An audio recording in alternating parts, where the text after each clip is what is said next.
నమస్తే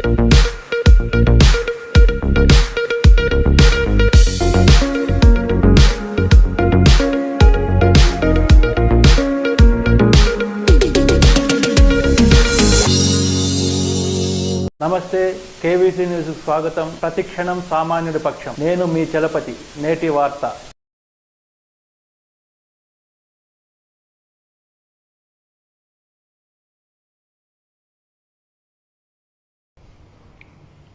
ఈ రాష్ట్రంలో ఏ ఉప ఎన్నిక జరిగినా వైఎస్ఆర్ కాంగ్రెస్ పార్టీ మునపటి కన్నా అంటే 2019 ఎన్నికల్లో వచ్చినటువంటి మెజారిటీ కన్నా చాలా గణనీయమైన మెజారిటీలతో గెలుస్తూ వస్తున్న విషయం మనం గమనించాలని సందర్భంగా చెప్పదలుచుకున్నాను. గత ఎన్నికల్లో 1% ఓట్లు సాధిస్తే ఈ బై ఎలక్షన్లో అంతకన్నా మించిన పర్సంటేజ్ ఓట్లను వైఎస్ఆర్ కాంగ్రెస్ పార్టీ చేజిక్కించుకుంటుంది. దానితో పాటుగా మీరు ఒకసారి పరిశీలించినట్లయితే ఎంపీటీసీ, జడ్పీటీసీ, మున్సిపల్ ఎన్నికల్లో కూడా వైఎస్ఆర్ కాంగ్రెస్ పార్టీ ఘన విజయం సాధించింది. ముఖ్యంగా మనం చూసినట్లయితే తిరుపతి లోక్సభలో జరిగినటువంటి ఎన్నికల్లో అప్పుడు బల్లి దుర్గాప్రసాద్ గారు మరణిస్తే ఏప్రిల్ 27వ తారీఖున 2021లో ఎన్నికలు జరిగాయి. తెలుగుదేశం పార్టీ కూడా చాలా బలంగా పోటీ చేయాలని నిర్ణయించుకొని అప్పుడు అభ్యర్థి పనబాక లక్ష్మి గారు ఎక్స్ ఎంపీ వారిని అక్కడ నిలబెట్టారు. దాంతోపాటు భారతీయ జనతా పార్టీ అదేవిధంగా పవన్ కళ్యాణ్ గారు రత్నప్రభ గారిని నుంచోబెట్టారు. అయితే వైఎస్ఆర్ కాంగ్రెస్ పార్టీ అతి సామాన్యమైన కుటుంబంలో పుట్టి విద్యావంతుడు అయినటువంటి గురుమూర్తిని ఎన్నిక చేసి మేము పోటీ పెట్టడం జరిగింది. చాలా హోరీగా పోటీ జరిగినట్టుగా కనిపించింది. చంద్రబాబు నాయుడు గారు వాళ్ళ అబ్బాయి కాలుకి బలపం కట్టుకొని ఇప్పుడు కరోనా ఉన్నా కూడా మొత్తం తిరిగి జగన్మోహన్ రెడ్డి గారిని ఎంతగా దూషించాలో అంతగా దూషించారు. ఇష్టం వచ్చినట్టు మాట్లాడారు, పోలీసుల్ని బెదిరించారు. ఇది పార్లమెంట్ ఎన్నిక, దీనిలో సెంట్రల్ ఎలక్షన్ కమిషన్ జోక్యం చేసుకుంటుంది, రాష్ట్ర ఎన్నికల కమిషన్కి ఏమి సంబంధం లేదు అనేటువంటి మాటలు మాట్లాడి బెదిరించాలనేటువంటి ప్రయత్నం కూడా చేసి బ్లాక్మెయిల్ చేసే ప్రయత్నాలు కూడా చేశారు. అలాగే పవన్ కళ్యాణ్ గారు ఈ 2 ఎన్నికల్లో బై ఎలక్షన్లో రాలేదు, కానీ ఆ ఎన్నికలకు వచ్చి తిరుపతిలోని మకాం వేసి రతన్బాబు గారిని గెలిపించాలనేటువంటి ప్రయత్నం కూడా చేశారు. రతన్బాబు గారు కూడా చెప్పారు నాకు మా పవన్ కళ్యాణ్ ఉన్నాడు అని. తీరా రిజల్ట్స్ చూస్తే చాలా భిన్నంగా, వారు ఊహించని విధంగా, మేము ఊహించిన విధంగా అత్యధికమైనటువంటి మెజారిటీతో సుమారుగా 2,71,592 ఓట్ల మెజారిటీతో తిరుపతిలో గెలుపు సాధించాం. అంటే అంతకుముందు వచ్చినటువంటి 2019లో బల్లి దుర్గాప్రసాద్ గారికి వచ్చింది ఎంత అంటే 2,28,376 ఓట్లు వస్తే అంతకన్నా ఎక్కువ మెజారిటీతో గురుమూర్తి గారు సాధించారు. 55.03% 2019లో వస్తే 56.67% మొన్న బై ఎలక్షన్లో రావడం జరిగింది. ఇలా తిరుపతిలో ఘన విజయాన్ని సాధించిన తర్వాత బద్వేలు ఉప ఎన్నికలు వచ్చాయి. బద్వేలు ఉప ఎన్నికల్లో వెంకట సుబ్బయ్య గారు మరణిస్తే వారి సతీమణి సుధా గారిని మేము అక్కడ పోటీ చేశాం. భారతీయ జనతా పార్టీ మాకు వ్యతిరేకంగా పోటీ చేసింది. చంద్రబాబు నాయుడు గారు ఏదో సాంప్రదాయబద్ధంగా మేము పోటీ పెట్టమని చెప్పినా భారతీయ జనతా పార్టీకి పూర్తిగా సపోర్ట్ చేశారు. వీళ్ళ ఏజెంట్స్, తెలుగుదేశం పార్టీకి సంబంధించినటువంటి నాయకులు భారతీయ జనతా పార్టీ ఏజెంట్స్గా బద్వేల్లో నిలబడి అండర్ గ్రౌండ్ చేసి కుట్ర చేసినప్పటికీ కూడా చాలా అద్భుతమైన మెజారిటీతో 90,533 ఓట్ల మెజారిటీతో సుధగారికి ప్రజలు పట్టం కట్టారు. అంటే 76.25% ఓట్లు అధికార పార్టీకి వచ్చాయి. 2019 ఎన్నికల్లో చూస్తే 15.37% శాతం పెరిగింది. ఈ విధంగా ఓట్ల శాతం 60 ఈ రకమైన మెజారిటీ రావడం అనేది చాలా గొప్ప విషయం అని ఈ సందర్భంగా నేను చెప్పదలుచుకున్నా. బీజేపీకి మాత్రం కేవలం 14.27% మాత్రమే ఓట్లు వచ్చి డిపాజిట్ కూడా కోల్పోవలసినటువంటి పరిస్థితి ఏర్పడింది. ఎందుకు ఈ విషయాన్ని చెప్తున్నంటే ఒక్కొక్క ఎన్నిక చూస్తుంటే ముఖ్యంగా by election YSR Congress party general ఎలక్షన్లో అధికారంలోకి వచ్చిన తర్వాత తిరుపతి బై ఎలక్షన్ కానీ లేదా మన బద్వేలు బై ఎలక్షన్ కానీ చూసినా ఉన్న కొంతకి శాతం పెరుగుతున్నటువంటి అంశాన్ని ఇక్కడ మనం గమనించవలసినటువంటి అవసరం ఉన్నది. ముఖ్యంగా ఆత్మకూరు ఇప్పుడు జరిగినటువంటి ఆత్మకూరు ఎన్నికల్లో మరి అద్భుతమైనటువంటి మెజారిటీని మరి వైఎస్ఆర్ కాంగ్రెస్ పార్టీ మేకపాటి గౌతమ్ రెడ్డి హఠాన్ మరణం అందరికీ తెలుసు. ఆయన మరణించిన తర్వాత ఆయన సోదరుడైనటువంటి మరి విక్రమ్ రెడ్డిని పోటీలోకి దించడం జరిగింది. తెలుగుదేశం పార్టీ నామినల్గా పోటీ చేయకపోయినా ఎన్ని కుట్రలు కావాలో అన్ని కుట్రలు భారతీయ జనతా పార్టీతో కలిసి చేశారు. క్యాడర్ను మిక్స్ చేసుకున్నారు. ఏదో ఒక విధంగా ఓట్లు తగ్గించాలనో ఓడించాలనో తీవ్రమైన ప్రయత్నం చేసినప్పటికీ కూడా బ్రహ్మాండమైనటువంటి మెజారిటీతో అంతకుముందు కేవలం గౌతమ్ రెడ్డి 22,276 ఓట్ల మెజారిటీతో గెలుపొందితో ఇప్పుడు 82,888 ఓట్ల మెజారిటీతో విక్రమ్ రెడ్డి గారు విజయాన్ని సాధించడం జరిగింది. ఇదంతా కూడా ఒకసారి పరిశీలించినట్లయితే ఎందుకు చెప్తున్నానంటే ఏదో 2 సంవత్సరాలు ఎన్నికలు జరుగుతున్నాయి మళ్ళా మేము అధికారంలోకి వస్తాము అని డప్పాలు కొడుతున్నటువంటి తెలుగుదేశం కానీ లేదా ఇంకా ఇతర ప్రతిపక్షాలు కానీ గమనించవలసింది ఏంటంటే ఈ రాష్ట్రంలో వైఎస్ఆర్ కాంగ్రెస్ పార్టీ పాలన జరుగుతున్నటువంటి తరువాత అద్భుతమైనటువంటి ఫలితాలను సంక్షేమ కార్యక్రమాలు కానీ అభివృద్ధి కార్యక్రమాలు కానీ నిరాఘాటంగా సాగుతూ ఉన్నాయి.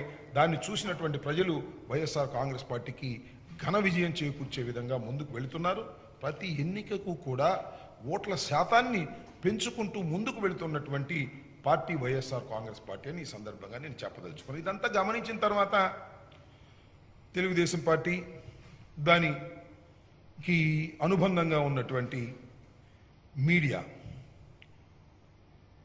అదేంటంటే TV5, ఈనాడు, ఆంధ్రజ్యోతి ఒక కుట్రపూరితంగా వ్యవహరిస్తున్నాయి. ఏదో ఒక విధంగా వైఎస్ఆర్ కాంగ్రెస్ పార్టీ ప్రభుత్వం మీద బురద జల్లాలని కొన్ని కట్టుకథలు వేసేటటువంటి పరిస్థితిని ఇవాళ మనం రాష్ట్రంలో చూడాలని కూడా మనవి చేస్తున్నాం. ఇవాళ మనం చూసాం ఈనాడులో మద్యంలో విషం, దీనికి తెలుగుదేశం పార్టీకి సంబంధించినటువంటి కొందరు నాయకులు అనురాధ, వెంకటరామిరెడ్డి, వరుణ్ అనే వాళ్ళు ఇవన్నీ కూడా మద్యం బాటిల్స్ తీసుకువెళ్ళి వాటిని ఏదో టెస్ట్ చేసి ప్రైవేటు ల్యాబ్లో టెస్ట్ చేసి దానిలో విషపూరితమైనటువంటి కాంపౌండ్స్ ఉన్నాయి, ఇది తాగటం వలన ప్రజలు తీవ్రంగా అనారోగ్యానికి గురవుతారు, దీనివల్ల అనేకమైన ఇబ్బందులు వస్తాయి అనేటువంటి ఒక ప్రచారాన్ని తీసుకొచ్చేటటువంటి ప్రయత్నం చేస్తున్నారు.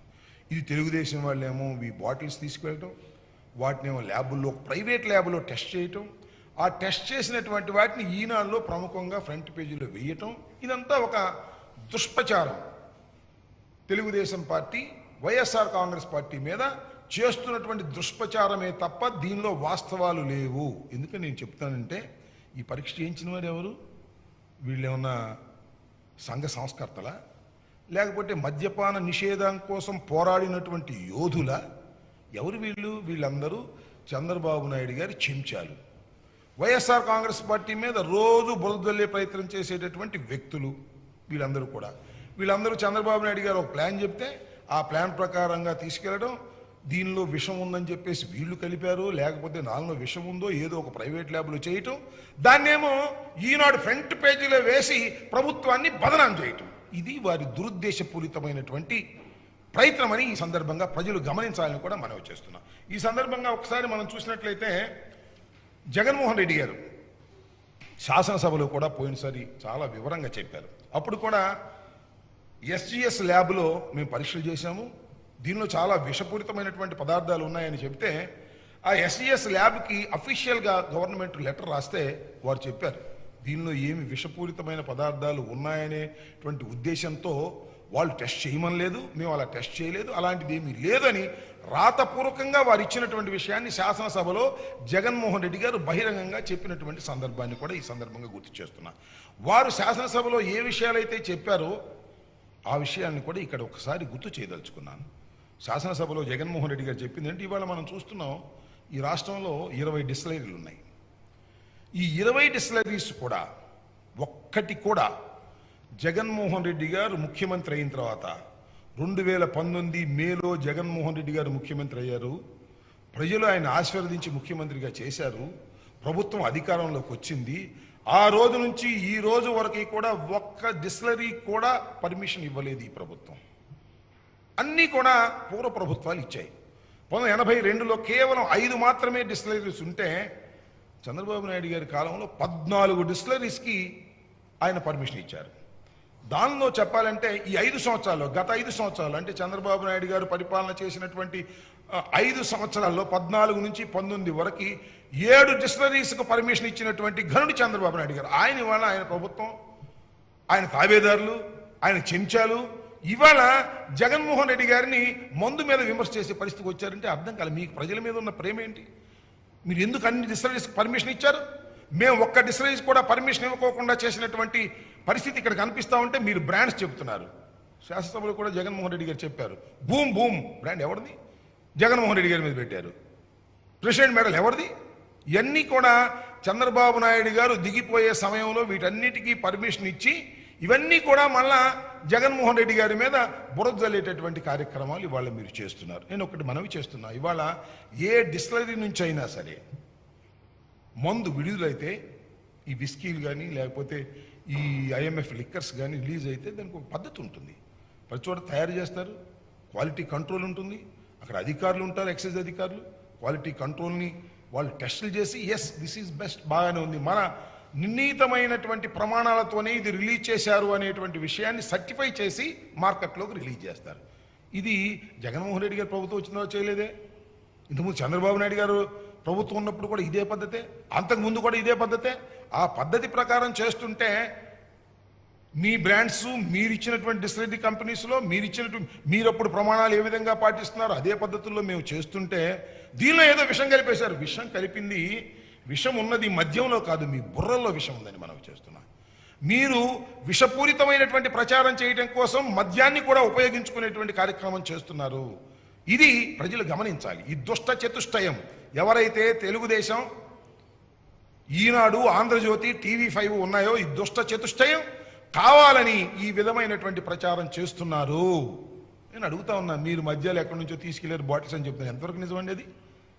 మీరు కావాలని మీరే విషం కలిపి మీరే ఇలాంటి ఇంప్యూరిటీని క్రియేట్ చేసి ఒక ప్రైవేట్ ల్యాబ్కు పంపించి ఆ ప్రైవేట్ ల్యాబ్లు ఇవన్నీ ఉన్నాయని చెప్పి అది ఈనాడులో మెయిన్ పేజీలో ఏంచి మీరు జగన్మోహన్ రెడ్డి గారి ప్రభుత్వాన్ని భ్రష్టు పట్టించాలనేటువంటి ఒక వ్యర్థ ప్రయత్నాన్ని ఇవాళ తెలుగుదేశం ఎన్నుకొని చేస్తున్నది. దీన్ని చూస్తూ మేము ఊరుకోని కూడా మనవి చేస్తున్నాం. నేను అధికారులకు మనవి చేస్తున్నా, అధికారులు రిక్వెస్ట్ చేస్తున్నా, మీరు ఈ విధంగా ఎవరైతే కావాలని దుష్ప్రచారం చేస్తున్నారో వారి మీద చట్టపరమైనటువంటి పద్ధతుల్లో యాక్షన్ తీసుకోవాలి. తీసుకోకపోతే సరైనటువంటి విధానం కాదని కూడా నేను మనవి చేస్తున్నా. అసలు తెలుగుదేశం వారి విధానం ఏమిటంటే ఇవాళ ఈ రాష్ట్రంలో ఇందాక మీకు చెప్పినట్టుగా సత్ఫలితాలను వైఎస్ఆర్ కాంగ్రెస్ పార్టీకి అనుకూలంగా వస్తున్నాయి. జడ్పీటీసీ ఎన్నికలు కానీ, లోకల్ బాడీస్ ఎన్నికలు కానీ, బై ఎలక్షన్స్ కానీ, అసలు తెలుగుదేశం పార్టీ కానీ అపోజిషన్స్ కానీ నిలబడేటటువంటి పరిస్థితులలో లేనటువంటి పరిస్థితుల్లో ఇవాళ రాష్ట్రం ఉన్నది. దీన్ని ఏదో ఒక విధంగా చిన్నాభిన్నం చేయాలి. వైఎస్ఆర్ కాంగ్రెస్ పార్టీ అభిమానుల మీద దెబ్బతీయాలి, ప్రజల్ని దెబ్బతీయాలి, వైఎస్ఆర్ కాంగ్రెస్ పార్టీకి దూరంగా జరపాలి ప్రజల్ని అనేటువంటి ఒక ఉద్దేశంతో ప్రయత్నం చేస్తున్నారు. ఏమిటంటే ఇవాళ సంక్షేమ కార్యక్రమాలు 1 కాదు 2 కాదు, ఈ దేశంలో ఏ రాష్ట్రంలోనూ జరగనటువంటి అనేక సంక్షేమ కార్యక్రమాలు అమలు చేస్తున్నటువంటి ప్రభుత్వం. అమలు చేయడంలో అలా ఇలా కూడా కాదు, ఎక్కడ అవినీతి లేకుండా డైరెక్ట్గా బెనిఫిషియరీస్కి వెళ్లే విధంగా చేస్తున్నటువంటి ప్రభుత్వం. ఈ ప్రభుత్వాన్ని ఏదో విధంగా బదనం అంటే ఏంటి? ఈ సంక్షేమ కార్యక్రమాలు జరగకూడదు. ఈ సంక్షేమ కార్యక్రమాలు జరగకూడదంటే సంక్షేమ కార్యక్రమాలకు కావలసినటువంటి ఆదాయాలు ప్రభుత్వానికి రాకూడదు. అందువల్ల ప్రజలెవరూ శిస్తులు కట్టకూడదు, ప్రజలెవరూ కూడా ప్రజలు కట్టవలసినటువంటి పన్నులు కట్టకూడదు, మద్యంలో వస్తున్నటువంటి ఆదాయం మద్యంలో రాకూడదు అనేటువంటి ఒక దురుద్దేశపూర్వకంగా ఇవాళ తెలుగుదేశం పార్టీ ప్రయత్నం చేస్తుంది. మీకు కొన్ని ఉదాహరణలు చెప్పాలంటే అప్పులు పుట్టకూడదు, ఈ ప్రభుత్వానికి ఆదాయం రాకూడదు. చంద్రబాబు నాయుడు గారు తెలుగుదేశం పార్టీ రోజుకో లెటర్ రాస్తున్నారు ఆర్బీఐకి, బ్యాంక్స్కి, ఏంటి మీరు అప్పు ఇవ్వడానికి వీల్లేదు వీళ్ళకి అనేటువంటి పద్ధతులు. ఇటు అప్పు పుట్టకూడదు, ప్రజల దగ్గర నుంచి వసూలు చేయకూడదు, ప్రభుత్వం అమలు చేస్తున్నటువంటి సంక్షేమ కార్యక్రమాలు ఆగిపోవాలి, పేద ప్రజలు నష్టపోవాలి, ఈ ప్రభుత్వం గల్లంతు కావాలనేటువంటి ఒక విషపూరితమైన వాతావరణంలో మీరు చేస్తున్నటువంటి ప్రయత్నంలో భాగమేది తప్ప దీనిలో వాస్తవం లేదు. నాకు అర్థం కాల. జగన్మోహన్ రెడ్డి గారి పరిపాలనలో విస్కీలో విషం ఉందట, చంద్రబాబు నాయుడు గారి పరిపాలనలో విస్కీలో అమృతం ఉందా? నాకు అర్థం కాలేదు. అప్పుడు ఇప్పుడు ఒకటే కదా విస్కీ. మీరు టెస్ట్ చేస్తే సరిపోతుందా? అప్పుడు చంద్రబాబు నాయుడు గారు పరిపాలన చేస్తున్నటువంటి కాలంలో మద్యంలో అమృతం, జగన్మోహన్ రెడ్డి గారి పరిపాలన కాలంలో మద్యంలో విషం. ఆ మద్యం ఈ మద్యం ఒకటే, ఆ డిస్టిలరీస్ ఈ డిస్టిలరీస్ ఒకటే. మేము ఒక్క డిస్టిలరీస్ కూడా పర్మిషన్ ఇవ్వలేదు, ఒక్క బ్రవరేజెస్ కూడా మేము పర్మిషన్ ఇవ్వలేదు. మీరు ఏ వండర్స్ ఉన్నారో ఆ వండర్సే, ఆ బ్రాండ్సే జరుగుతున్నాయి. ఆ బ్రాండ్స్ మా మీద రుద్దేసి ఈనాడులోనూ TV5లోనూ చెప్పించి మమ్మల్ని ఏదో చేయాలని ప్రయత్నం చేసేటటువంటి ప్రయత్నం వ్యర్థమవుతుంది. ఇలాంటి విషపూరితమైన ప్రచారాలు చేయటం ద్వారా మరింతగా మాకు అభిమానం పెరుగుతుంది తప్ప మా అభిమానాన్ని మీరు దెబ్బ తీయలేరని కూడా ఈ సందర్భంగా నేను చెప్పదలుచుకున్నాను. అదేమంటే ఈ విషయం తాగితేనంట కళ్ళు పోతాయంట, ఏదో నరాలు దెబ్బతినిపోతాయంట, ఏదో మీకు దెబ్బతినిపోతాయి. ముందు ఇట్లాంటి పిచ్చి పిచ్చి మాటలు మాట్లాడుతుంటే మీకు కళ్ళు పోతాయి, మీకు నరాలు దెబ్బతింటాయి తప్ప మరొకటి కాదు. విషపూరితమైనటువంటి పదార్థాలు ఏమీ లేవు. మద్యం తాగితే ప్రమాదమే, దానిలో కాదని అంటాడు. ఇన్ని టెస్టులు చేసి ఏం చేస్తారండి కింద, ఈ మద్యం తాగితే ప్రమాదం రాయరా? మద్యం తాగితే ఏం ప్రమాదం లేదని రాస్తారా? Smoking is injurious to health అని రాస్తారా రాయరా? దానిలో మంచి సిగరెట్లు ఏమైనా ఉంటాయా? మద్యంలో కూడా మంచి మద్యం ఏమైనా ఉంటుందా? ఇలాంటి ఒక కుట్రపూరితంగా ఏదో పత్రికలు ఉన్నాయి ఫ్రంట్ పేజీలో రాసుకోవచ్చు అనేటువంటి ఉద్దేశంతో కుట్రపూరితంగా చేస్తున్నటువంటి తెలుగుదేశం మాటలు నమ్మవలసిన అవసరం లేదని ఈ సందర్భంగా మీ ద్వారా చెప్పదలుచుకున్నాను. ఎన్ని కుట్రలు కుతంత్రాలు చేసినా ఇవాళ ఆత్మకూరులో ఏ విధంగా గెలిచామో, మొన్న తిరుపతిలో ఏ విధంగా గెలిచామో, అంతకుముందు ఏ విధంగా గెలిచామో ఆ విధంగానే మళ్ళా వచ్చే ఎన్నికల్లో కూడా వైఎస్ఆర్ కాంగ్రెస్ పార్టీ ఘన విజయం సాధిస్తుంది. దీనిలో ఏ విధమైన సందేహము లేదు. ఇంకా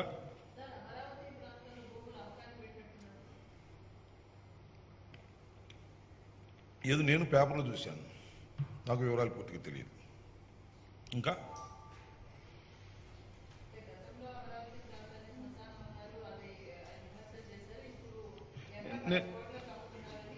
నేను అది ఫాలో కాలేదు. ఇంకా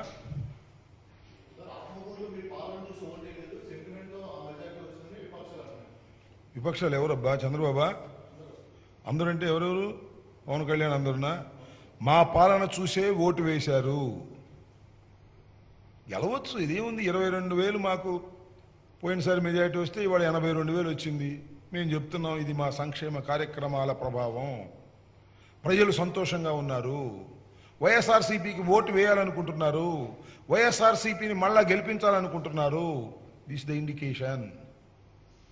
ఇప్పుడు 3 చోట్ల కూడా ఎన్నికలు ఏ క్రమంలో జరిగాయి? బై ఎలక్షన్స్లో 3 చోట్ల కూడా ఎవరో మరణిస్తేనే జరిగాయి కదా, అక్కడ ఉన్నటువంటి వాళ్ళు మరణిస్తేనే జరిగాయి కదా. చంద్రబాబు నాయుడు గారు మొట్టమొదటి పోటీ పెట్టారు కదా. పోటీ పెట్టినట్టు చంద్రబాబు నాయుడు గారు తిరిగి అలిసిపోయి కరోనాలో కూడా రిజల్ట్ చూసిన తర్వాత ఇక పోటీ పెట్టడం అనవసరం అని వెళ్ళిపోయాడు. మేము చెప్పాం ఆత్మకూరులో సాంప్రదాయానికి భిన్నంగా రా పోటీ చేయమని కూడా సవాలు విసినా, వచ్చాడా? రాలేదు. పోటీ చేసినా ఫలితం లేదు. రేపు కూడా పోటీ చేస్తే ఫలితం లేదని ఆయనకి తెలుసు. అందుకని అందరు రండి అంటున్నాడు. చంద్రబాబు నాయుడు గారు ఏమంటున్నాడు? అందరు రండి, అందరూ కలిసి పోటీ చేద్దాం, మేము నాయకత్వం ఇస్తాం, అవసరమైతే త్యాగాలు చేస్తాం అంటున్నాడు. అందరూ కలిసి పోటీ చేయకపోతే ప్రమాదం అని ఆయనకి తెలుసు. చెప్పండి.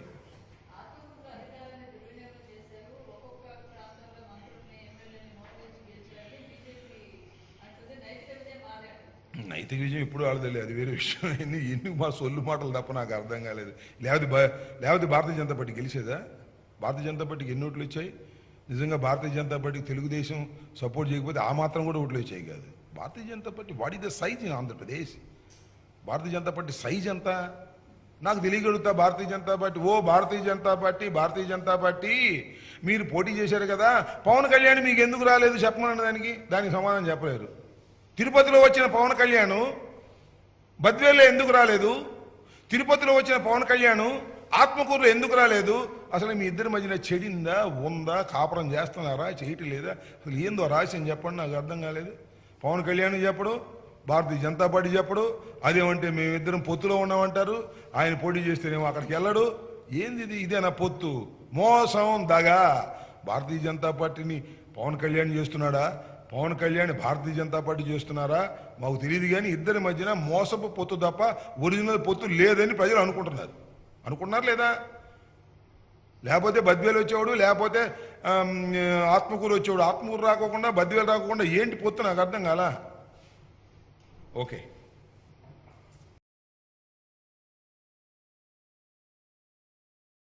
ఇంతటితో నేటి వార్త సమాప్తం. మరిన్ని వార్తా విశేషాలతో మీ ముందుకు వస్తుంది KV's news. Until then signing off మీ కేవీ చలపతి.